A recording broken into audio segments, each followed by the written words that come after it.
In today's world, people feel lost in a sea of ideas. Which ones should we accept? Stay tuned because you're listening to Veracity Hill, striving for truth on faith, politics, and society. Here is your host, Kurt Jaros.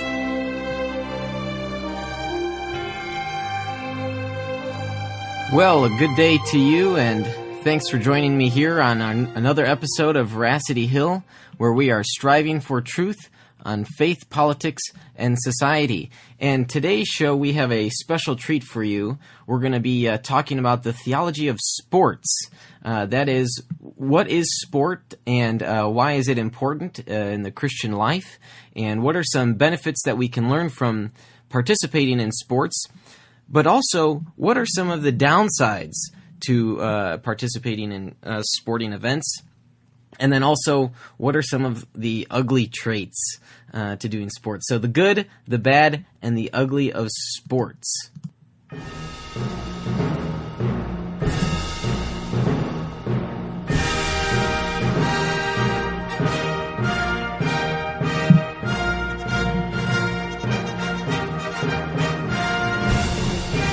Well, if you haven't been living in a cardboard box the past week here, you know that it's been the Olympics over in Rio de Janeiro. The 2016 Olympics are going on. Summer Olympics, I should say, are going on right now. I guess it used to be the case that the Summer and Winter Olympics maybe went the same year, and then they started rotating them, which was a wise thing to get more exposure. Yes, the Olympic sporting event is the pinnacle of sporting events, with the best athletes from the world's nations participating, competing against one another. And so I'm very excited that we can be talking about this. There are great things we can learn from watching the Olympics. We can see how athletes respond to success, how they respond to failure. That's a big thing, especially given that there's only typically one winner in any given event, which means that everybody else is a loser. And so there are a lot of traits that we would learn from losing, in fact. So, okay, but before we get into discussing further what sports is about, I just wanted to do a quick recap of last week. So last week I came to you live from the Defenders Conference, and we spoke on Christian orthodoxy, just very basic introductory remarks about what Christian orthodoxy is, how it's formulated, and then we looked at a couple heresies. Nestorianism was one of those, Apollinarianism was another. And so if you're interested to learn more about Christian orthodoxy, go ahead and listen to the previous episode if you haven't done so already. And hopefully in the future we can just devote episodes just to those topics and get more specific. But I was happy to sort of whet the audience's appetite there. And yes, the Defenders Conference was a huge success at Christ Church of Oak Brook. We had Dr. Ed Stetzer come in, Dr. Mike Lacona, Dr. Tim McGrew, other speakers that were local here, Cisco Cotto, Caldoun Swice, Perry Marshall, myself, and then a fellow named Gene Calderon. And Gene is going to be our guest for the show today because he's been in apologetics ministry himself, and he's also had 30-plus years of MMA experience. And so I'm happy to welcome him onto the show. So, Gene, are you there? I'm here. Thank you so much, Kurt, for this opportunity. Yeah. Hey, well, thanks for joining me. So, Gene, tell me a little bit about yourself. I know you've got a Ratio Christi chapter there in Northwest Indiana, but go ahead and tell our listeners who you are and the things that you do. Well, yeah, like you said, I am a chapter director for Rancho Christi in Hammond, Indiana at Purdue University Calumet. I've been doing that for the last few years, and I get the opportunity to do a lot of speaking and a lot of sharing of why we believe what we believe in the community. And that's really become a passion of mine, is reaching out to students and pastors and parents, or just anybody who's willing to be equipped in defending the faith. But before I started doing all that, yeah, I was and still am, maybe not as much today, but I am very much involved in martial arts. Specifically, I started off with Taekwondo for about 8 years straight before the UFC came on the scene, and that's when everybody jumped into jiu-jitsu. So I started learning some of that. Then I got into stick fighting, Muay Thai, boxing, and just really started to put all this together, and eventually training MMA fighters, competitors within the local area, until the point where I did train one of the bantamweight world champions, Miguel Torres, out of this area, and that was before WEC merged into the UFC. But he had the longest reign as a bantamweight champion, and I was fortunate enough to be a part of all that. Wow, that's great. Yeah, so you've definitely got a mixture there of, I guess, MMA, right? Mixed martial art, different sporting events. Is that right? Yeah. Yeah, what MMA is, it's basically, to break it down in the simplest forms, it's all of the striking arts, which is, karate, taekwondo, boxing, kickboxing, and any of those classical or non-classical arts. Those are the striking arts, and you can mix that together with any of the grappling arts, like wrestling, judo, jiu-jitsu, things of that sort. And there are certain rules, but ultimately, depending on who you are and what your style is, your goal is to win the fight either by a knockout, by a submission, or by a point system, kind of like boxing. You want to win the 10-8 round if you can, and so that's really that sport's become about. But it's such a variety of talents and abilities and even personalities that you can really enjoy it on such a variety of ways, in such a different variety of ways. Yeah. Well, and that might be, even though the MMA type of sports are very popular, they're not as popular, at least here in America, as, the typical, say, ball games, right? So baseball, basketball, football, even soccer. And so there are different point systems, different rules, of course. But in either of the ball games or the MMA type, hand-to-hand combat sports, we have certain virtues that we can see, good virtues, in either or any of the sports, right? Yeah, absolutely. I mean, there's always, with martial arts and things like that, there's always something called discipline, but ultimately, as a competitor and as someone who wants to go out there and perform either best as an individual or as a part of a team, there's this thing of self-discipline. You really are going to have to carry yourself through some of these things, some of these trials. The whole phrase, no pain, no gain, actually has merit. You're going to have to be willing to go through some of this. You're going to have to be willing to be humbled. You're going to have to be willing to be challenged. And then when time calls, you're going to have to be willing to rise up to the occasion and do your part. Whether it be physical, emotional, or mental, you're going to have to do your part in order to gain the victory on whatever sport that is. With MMA, it's more of you see the individuals in the cage or wherever it is that they're competing, but ultimately you realize that there's a whole team behind that individual who has helped them get them there. They have the support and the backup of knowing that they're not alone in there. And so, but everybody one day is going to have to step in there on their own and perform. And based on their training and based on the background and based on who they have in their corner, so to speak, or who's part of their team, it's going to really determine the outcome of whether or not they're going to be ready for this. Yeah, no, you've already mentioned so much there. We've got in the scriptures we see a number of mentions to different sports. And sports themes, motifs. And so one thing that you brought up there was, the preparation involved, the willingness involved. And, so I think there of Colossians 3:23 to 24, whatever you do, work heartily, right, as for the Lord and not for men, knowing that from the Lord you will receive the inheritance as your reward. And we do this because we are serving the Lord Jesus and not men. So that's right, absolutely. And that definitely applies in sports for sure. Absolutely. I mean, Paul, I tend to think that Paul was a huge sports fan. I mean, he mentions physical activity multiple times in his epistles. I mean, I remember in 1 Corinthians 9 where it says everyone's going to compete in the games, and when they do that, they put themselves through strict training. I don't throw punches like someone beating the air. But he says ultimately they're going to do it for a crown that will not last. But that is the goal, is to win that crown. But in a sense, when we look at their training, we're supposed to kind of parallel that, their strict training that they're willing to put on themselves physically, and apply that spiritually for a crown that will last forever. I remember he also goes on to tell Timothy that physical training is some value. So he's saying, yeah, that's a good thing. But godliness has that value for all things and for the present life and the life to come. Right. So yeah, it's sports. Definitely, we can learn a lot from sports or going through physical training and being able to apply it to just about every aspect of our life. Yeah. Hey, so we're talking about the theology of sports here with Gene Calderon. If you'd like to have your voice heard, give us a call at 505-2STRIVE. That's 505-278-7483. So, Gene, you've been big into the hand-to-hand combat types. Tell me a little bit about what's involved there. Aren't those typically recognized as self-defense sports?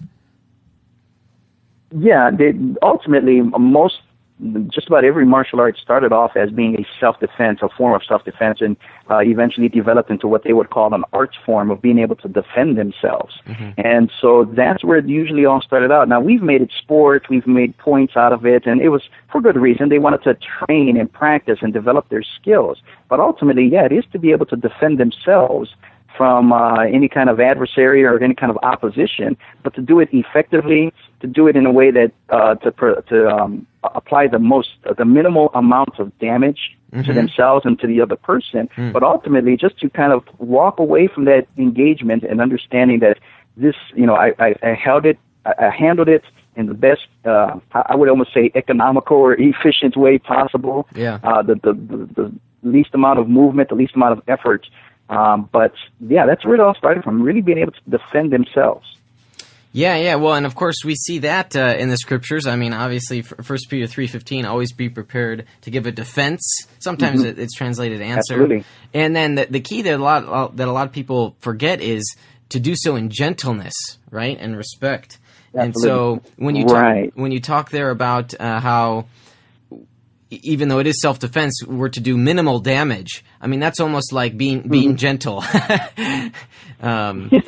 Well, in point of fact, the word jujitsu means the gentle way. And that was, again, there's no strikes involved. It's all about wrestling or grappling and being able to subdue the opponent without causing any damage.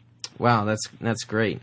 Okay, so so we've got a lot to touch on. So here we've just briefly talked a little bit about the self-discipline that's involved, self-defense. We see that in the scriptures.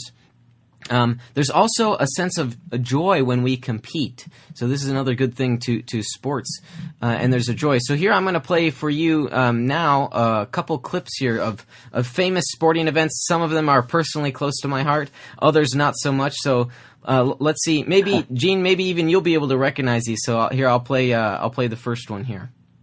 You got 10 seconds. The countdown going on right now. Burrow up to Schultz. 5 seconds left in the game. Do you believe in miracles? Yes! Unbelievable. All right, so that is the famous "Do you believe in miracles?" So Gene, do you maybe you know where that comes from? Maybe not. Yeah, that's from the hockey game between the U.S. and, was it Russia? Yeah, or technically the Soviet Union back in the 1980 Olympics. Yeah. That's right. And that was the semifinals. Some people think that was the finals, but it was the semifinals.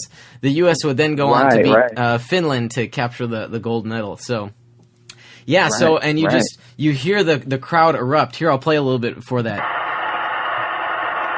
Just the crowd is going wild in celebration here. Yeah. And, so sports has a way of bringing us joy. And absolutely. There's just this crazy feeling that you have from finally accomplishing the goal. From the race that you've run. I mean, right, Paul uses 1 Corinthians 9, as you had mentioned, right? That's about running the race to win the prize. And so right. So sports has this great way of joy about it. But now let me play another one here. This is from a basketball event. I'm not. Gene, are you a Chicago Bulls fan? I used to be there in the 90s. Michael Jordan, Scottie Pippen, and a couple of the all those guys, yeah. Okay, so for you, this clip here will be a joyous event, but for Utah Jazz fans, it will be severe disappointment.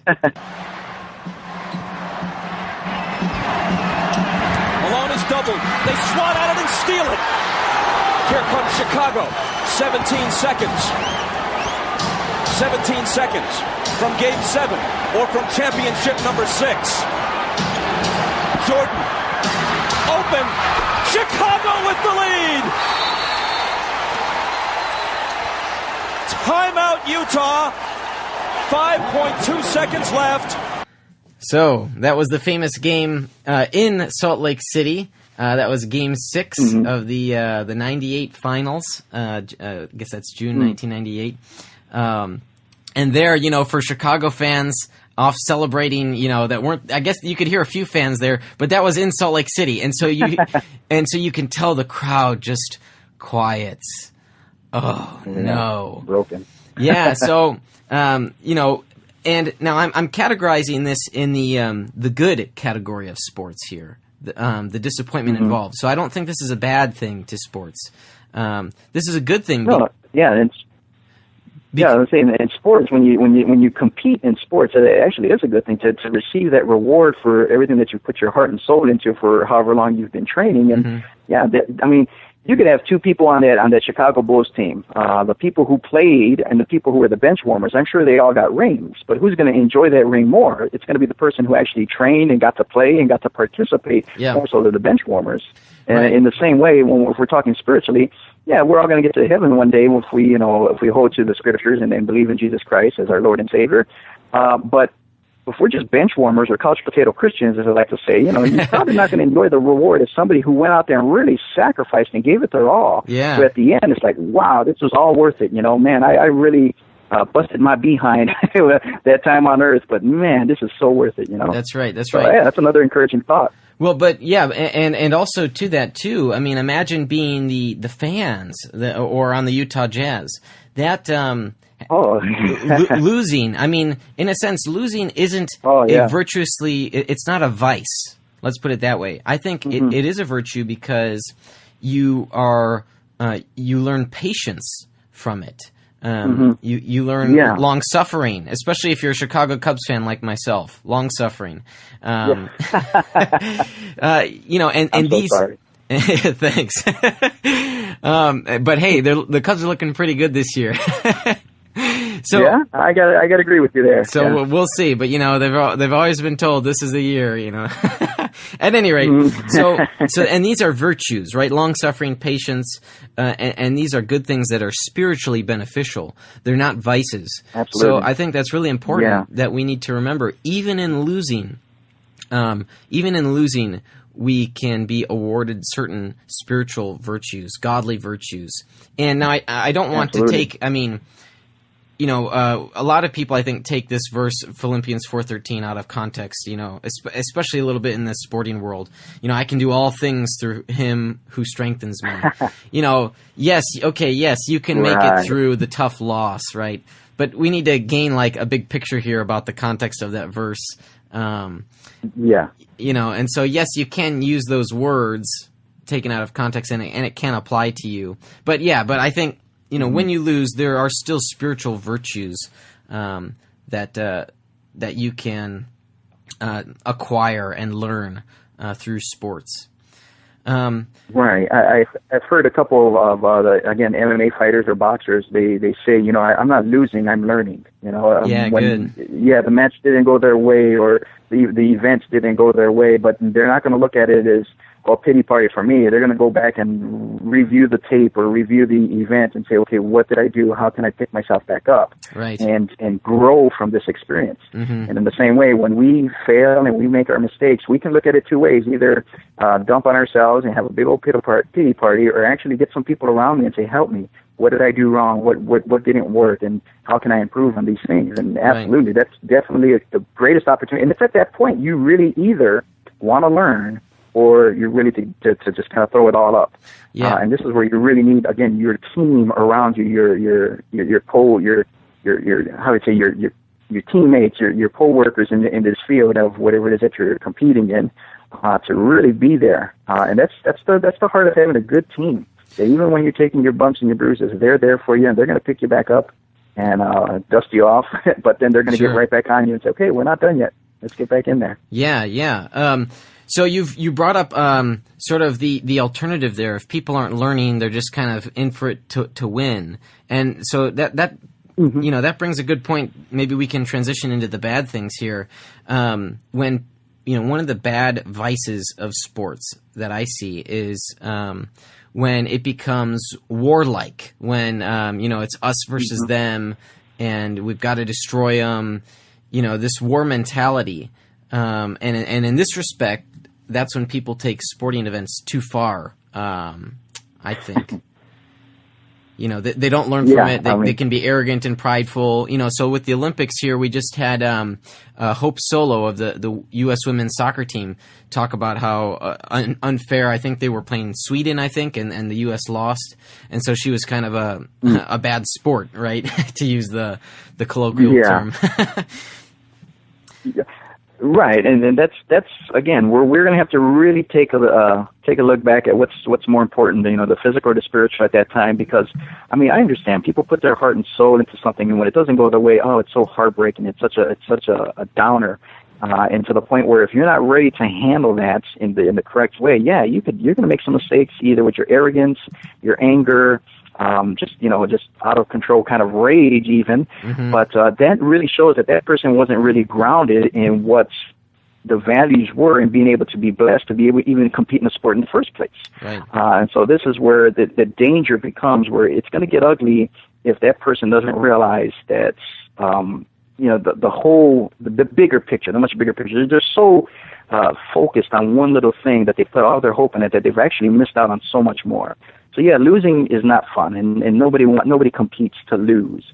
Yeah. But we need to be prepared before you even step into the match or step into to say that is a possibility. It may be unlikely in my mind, but it's still a possibility, and I need to be ready to handle that. Otherwise, I've created this false world in which no one can beat me, and I'm the best. And even if I do lose, it's because of somebody else's fault.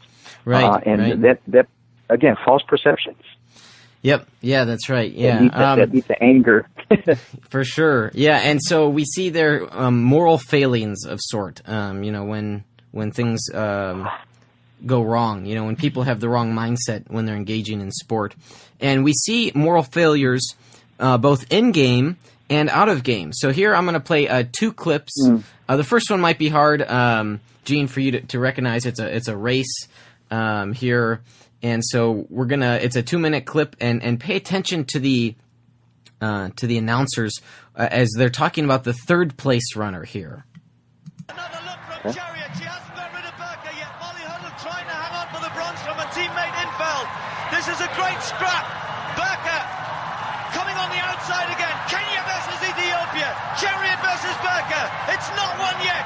Chariot strikes again. Moves away. It's going to be a goal for Kenya. Vivian Chariot comes back to take the world title.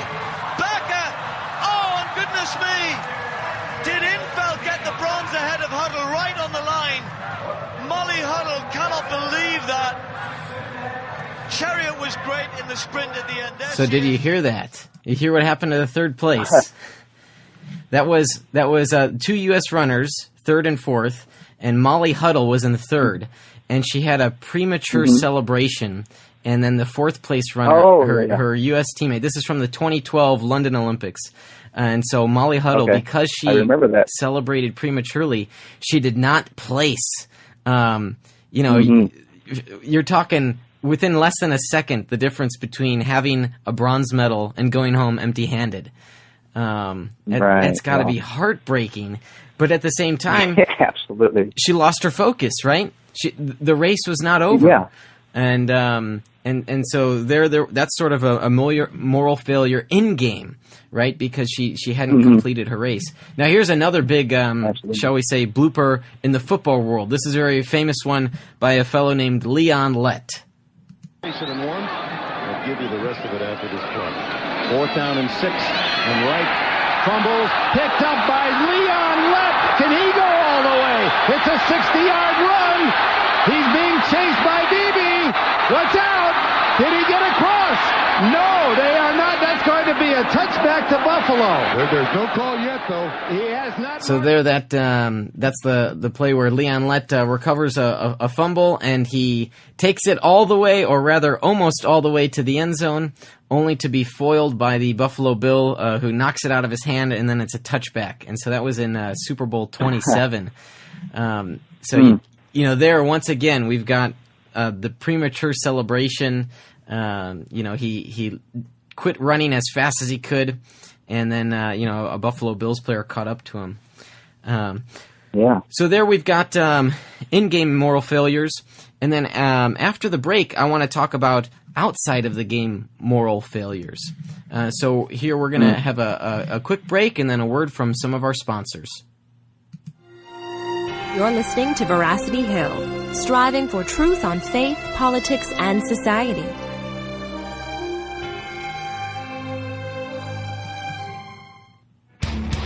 Evangelical Christians are talking about hell. What if we believe what we believe because we've always believed it? What if the gospel is really a matter of life and death?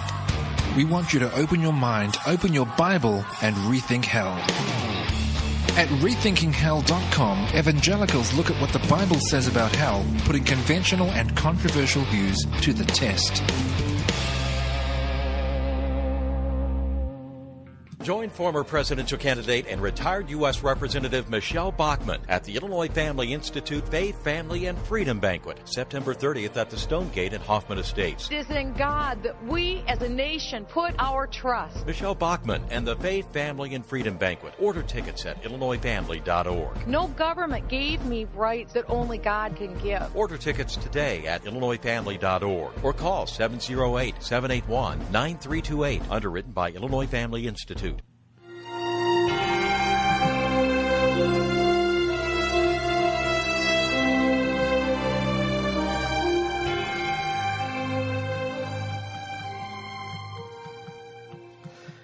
Well, I am here with Gene Calderon, and today we're discussing the good, the bad, and the ugly of sports. That is, we're looking at the theology of sports. What are some of the virtues that we can acquire by participating in sporting events?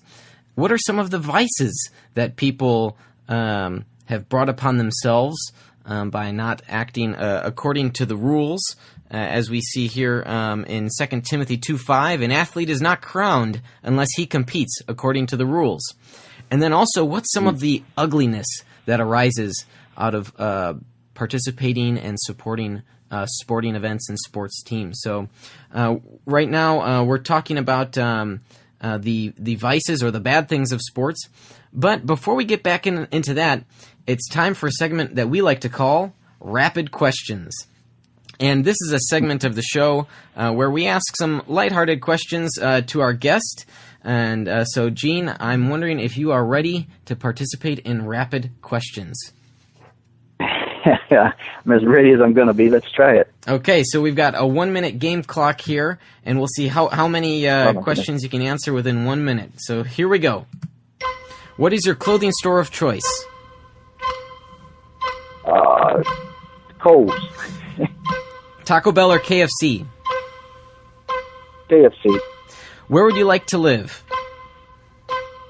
I don't know, Texas. Texas. What is your spouse's favorite holiday?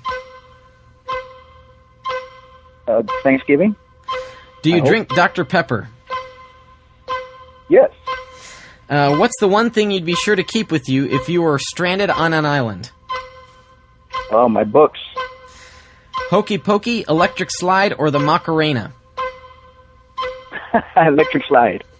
What song is playing on your radio these days? Oh. I did nothing. Have you ever driven on the other side of the road? No. Never driven on the other side of the road. All right. Well, thank you, Gene, for participating in Rapid Questions. Good. Hey, wow, those are tougher than I thought. Hey, you did pretty well. I'm quite surprised. Good job. Okay, right on. Cool. Okay, so here we are. We're talking about the vices of sports, or the bad here. And before the break, we talked about the moral failures in game. And of course, this goes, we brought up a couple examples of premature celebration. But of course, we could also mention, fouling, excessive fouling. In basketball, there are flagrant fouls. And so those would be, fouls that go beyond necessity, right? So if you think that you should foul in order like to stop the clock or something like that, flagrant fouls go beyond what's necessitated by the rules of the game, and so there you almost see that there's a deeper, harsher intent when people screw up. And then, I think in soccer, often we see, especially in men's soccer, we see people trying to get the refs to give a red card to their opponent, right? So they fake injuries, they're like lightly flicked on the ear and then they flop down, that sort of thing. And then I know there's another, in baseball, there's a nasty player, AJ Pierzynski, right? He's just, he tries to take walks on 3 balls. He pretends there's drop third strikes. And so there, he's in game and he's essentially cheating. Basically, there you go. Yeah. Now, but there are also outside of game moral failures. And so here I have in mind sort of PEDs, right? Performance enhancing drugs. It's a way for athletes to improve their physical ability, to be faster, to be stronger, in baseball to hit more home runs. What are your thoughts on out-of-game moral failures, Gene? Yeah, I mean, if you're talking about performance-enhancing drugs and things like that, sir, we see that also in the world of MMA. And my thoughts is if you're taking it to that extreme, if you're really so desperate to try to get the edge by, in a sense, cheating outside of the game, that's because the goal is to eventually make it to inside the game and actually perform better. Again, I think you've really lost perspective. It would be the same thing in any other aspect of life. If you're going to try to cheat to get ahead in something, you've really lost your perspective. I mean, we're called to be honest. We're called to be true and be able to do things, gain things by not by dishonest gains. And some people will try to justify, well, we're doing this for that and that for this. But honestly, it goes beyond that. It's become like this goal that you have has become so much bigger than the goal for your life as a whole. I mean, that it really, I think, it shows a reflection of the person's character or where their values really are, and in so much that they've put one thing above the other. Well, in our sense, in the spiritual sense, we've put winning over keeping the Lord's name holy. We're saying, your kingdom come, hallowed be thy name, things of that sort of in the Lord's Prayer.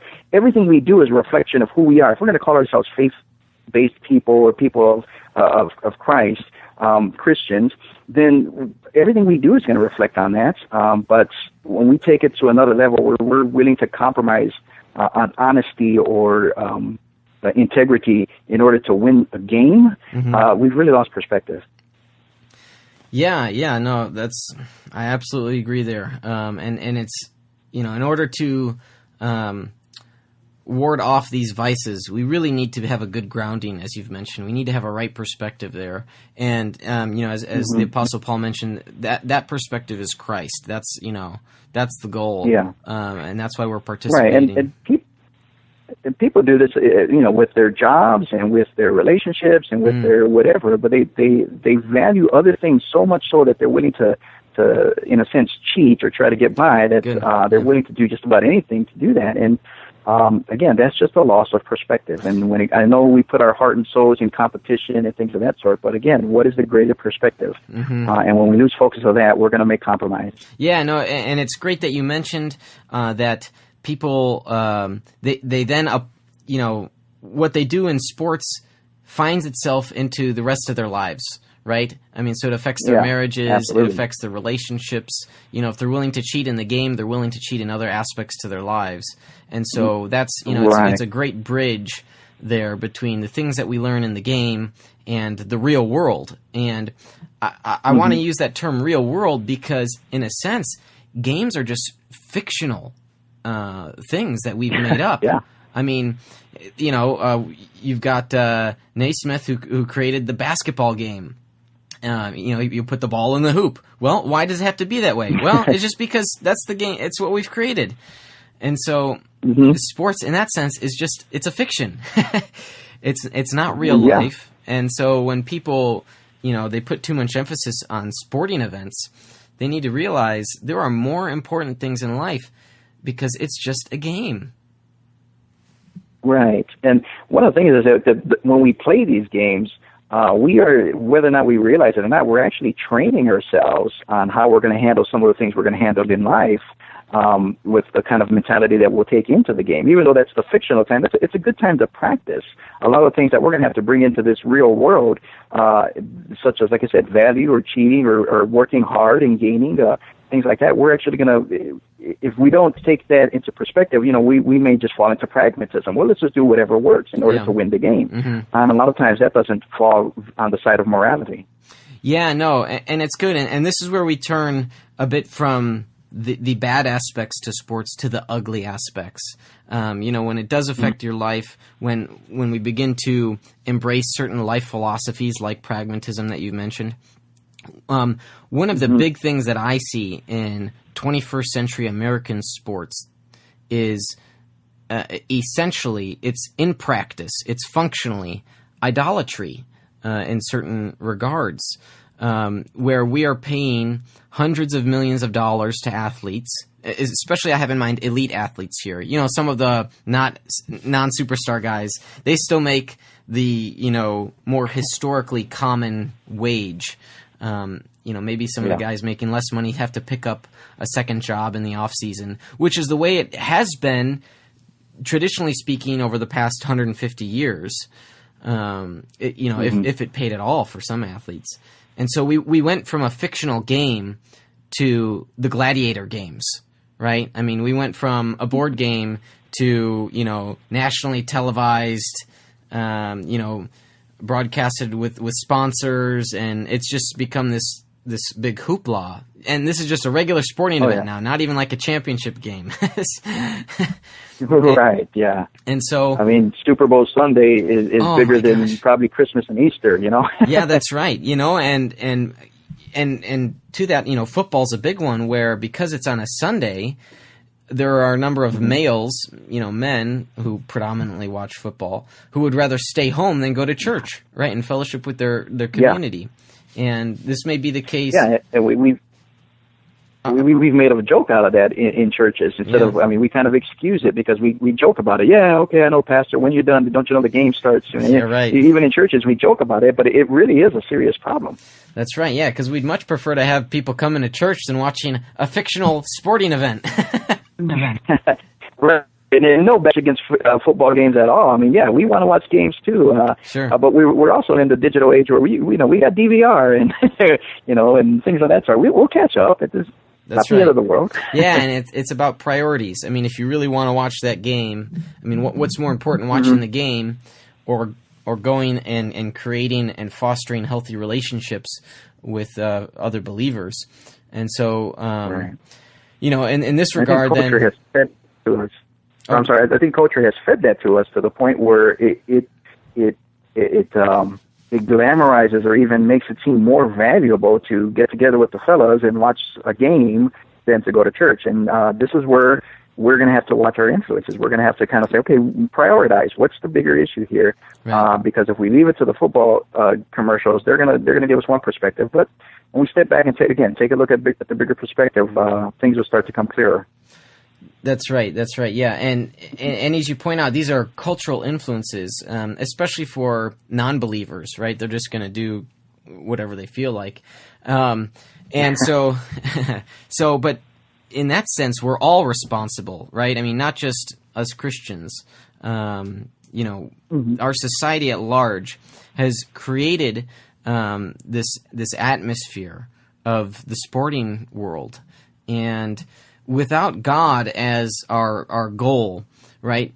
All of a sudden, we see these vices, even the bad things that we talked about, we become all the more common. Where athletes are doing it all for themselves, right? They're trying to win just for themselves. It becomes warlike, right? There's a lot of divisiveness. Even in your regular season, like with baseball, right? There are harsh rivalries. I can recall a game. I'm not sure if it was playoffs between the San Francisco Giants and the Los Angeles Dodgers. And there were some fans, I think they were Dodger fans, they beat up on the Giant fan, and the guy went into a coma. This is where people have lost perspective. When the game becomes that important that you want to fight another fan, you've clearly gone too far, and there is a clear, obvious moral failing there. And that's some of the downside to sports. Yeah, when we start valuing things that really don't bring actually any benefits to us other than the feeling of, hey, I'm part of this group that won. Again, it ultimately we're really losing focus. Even if morale has to go out the window in order for my team to win, we've really lost perspective there, and that's the problem. Is we've put so much value, we've put so much emphasis on one aspect of that thing of winning, and the other guys are the losers. That's all that life is worth or life is about now. And there are fanatics who will take it that far. But sports is a good thing. It's not wrong to go out there and win and even kind of gloat or a little bit of trash talk on there. But it's meant to bring out a competitive effort out there and to build each other up. Right. But when you start taking it really personally and lose perspective of like, okay, it is a game. Then that's where all these compromises and all these weird behaviors start to come out, even to the point where they may become violent. And that's the danger we always have to be careful of, the slippery slope that we hit into, that accepting those kind of values.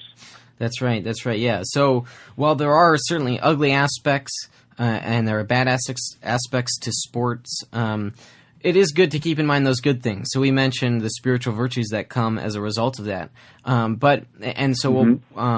want to sort of conclude on a good note about sports, taking it a level deeper, more than the personal benefits that we receive, the spiritual virtues that we receive, is that when we participate in sports, we are, in a sense, using our God-given talents.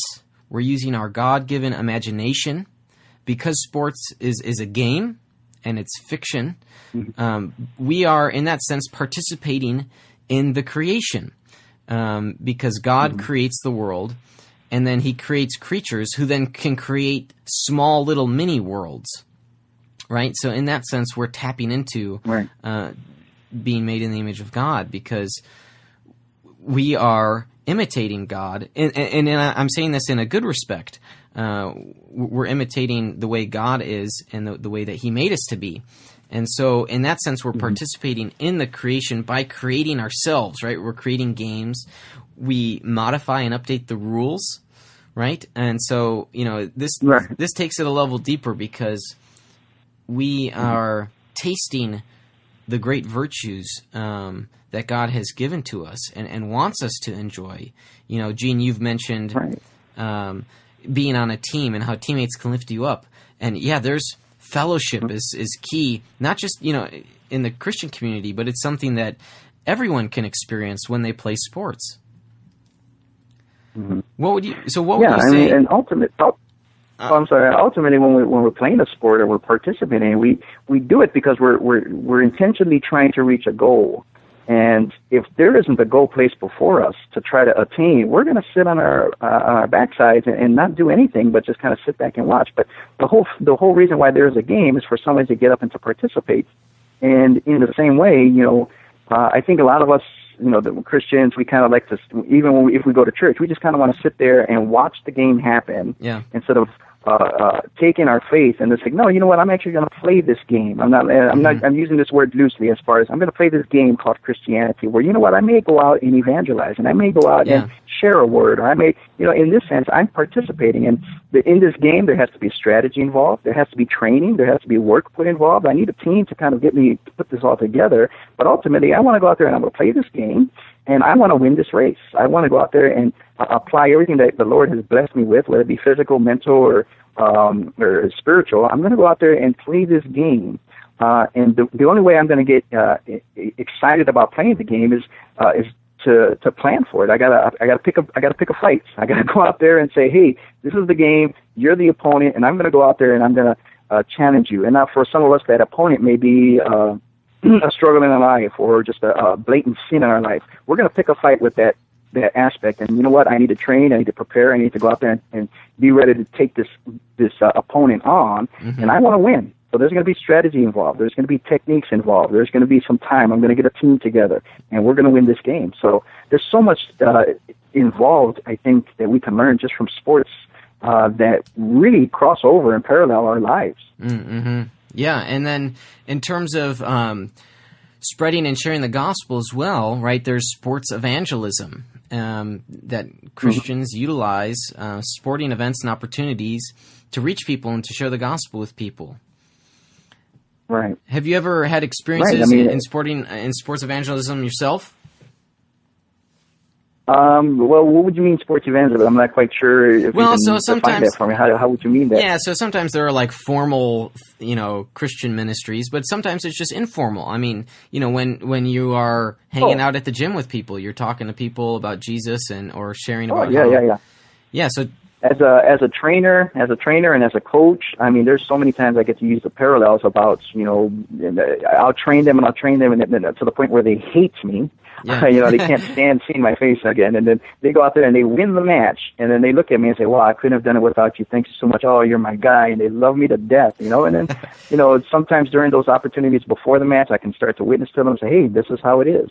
And then afterwards, I can say, okay, do you remember this feeling? Because this is what it's for. And, you would not have got this feeling had you not gone through the hard times. And so, yeah, there's so many different parallels that we can use to be able to reflect what Christ has called us to do.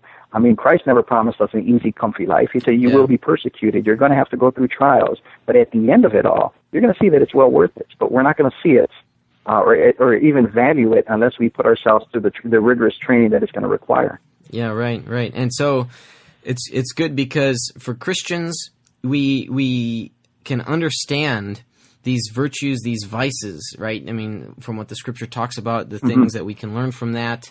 And even for the non-believer, though, they can experience these things too. And in that sense, they can, it can press, the Holy Spirit can utilize those things and press these experiences, these even feelings upon their heart and use that to reach them. So in that respect, sports is a great way to reach people too. Yeah, if I ever meet a non-believing athlete, there are so many ways I can reach out to that person that they would immediately pick up on and understand if I start talking about spiritual values and use kind of the physical things that they've been through to kind of parallel that, and they get such a quicker, deeper understanding by using those parallels and then just pointing them to the Scripture. And by the way, Paul says this, and Jesus says this, and Peter says this, and there's those values in there that they can immediately pick up on simply because they participated in competition in sports. Yeah.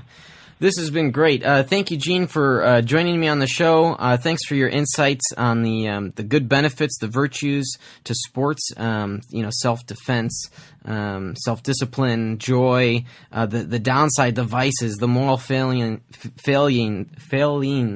and even the ugliness that we see.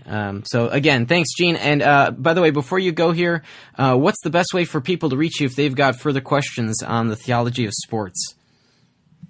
Yeah, well, you can look up our website, ratiochristi.org. That's RATIO, Christ with an I at the end of it, .org. You can put a / and put in Purdue Cal. That would be my branch of the website. But if you look up ratiochristi.org, look up Hammond, Indiana, or look up my name, Gene Calderon, you can easily get in contact with me, send me a message. I'd love to hear from you. Great, and we'll put some of those links up at our website as well. Thanks, Gene, for joining us. Awesome. Hey, thank you. It was my pleasure. Take care. All right, God bless. Bye-bye.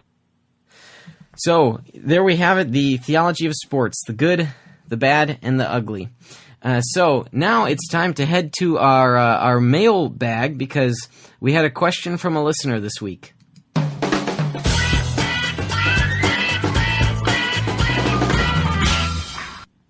All right, so that was the Austin Groove noise. I hope you like that for our mailbag.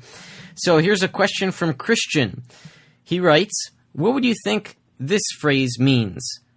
Engage your mind through poiesis rather than doctrine. engage your mind through poesis rather than doctrine.